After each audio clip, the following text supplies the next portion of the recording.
తమిళ నటుడు కార్తీ నటించిన సత్యం సుందరం చిత్రం విడుదల సందర్భంగా ఆయనతో పాటు చిత్ర యూనిట్ ఇవాళ విజయవాడ వచ్చింది. ఇంద్రకీలాద్రిపై కార్తీ ఇతర యూనిట్ సభ్యులు దుర్గమ్మ దర్శనం చేసుకున్నారు. వీరికి ఆలయ సిబ్బంది వేద మంత్రాలతో స్వాగతం పలికారు. 2013వ సంవత్సరంలో విజయవాడకు వచ్చి దుర్గమ్మ దర్శనం చేసుకున్నారని, మళ్ళీ ఇప్పుడు సత్యం సుందరం సినిమా సక్సెస్ సందర్భంగా మళ్ళీ వచ్చినట్లు హీరో కార్తీ తెలిపారు. విజయవాడ దుర్గమ్మ అంటే తమ కుటుంబానికి ఎంతో ఇష్టమన్నారు. సత్యం సుందరం మూవీ సూపర్ డూపర్ హిట్ అవ్వాలని కోరుకుంటున్నట్టు తెలిపారు. ప్రజలందరూ సంతోషంగా ఉండాలన్నారు.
ఇక్కడ అమ్మ చూడడానికి. సో ఆఫ్టర్ ఆల్మోస్ట్ 6 years మళ్ళీ వస్తున్నాము. So happy. Satyam Sundaram cinema ఇప్పుడు రిలీజ్ అయింది, సాటర్డే రిలీజ్ అయింది. చాలా బాగా ఆడుతుంది. Families they're enjoying allot.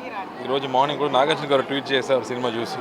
So very happy. So first ధన్యవాదాలు చెప్పాలి అందరికీ, అమ్మకి. ఆ తర్వాత అందరూ బాగుండాలి. Everybody should be happy, everybody should be prosperous. అదే నా ప్రేయర్. నా కోసం మాత్రం కాదు, ఎప్పుడు నన్ను ప్రే చేస్తుందో అందరి కోసం. Very very happy. Next project next year అండి. ఇప్పుడే రిలీజ్ అయింది, కొంచెం టైం పడుతుంది. అంటే ఎలా ఉండొచ్చు, సిక్నీ లాగా ఏమైనా ప్లాన్ చేస్తున్నారు? ఇప్పుడు లేదండి, బట్ నెక్స్ట్ ఖైదీ 2 ఉంది, సర్దార్ 2 ఉంది. సిక్నీ వాజ్ వెరీ వెరీ గుడ్. అలాంటిది ఏదైనా ప్లాన్ చేస్తున్నారు? పొలిటికల్ సినిమా ఇప్పుడు ఏం లేదు, తర్వాత చేస్తాను. Thank you. లేదండి, థ్యాంక్ యూ. ఓకే.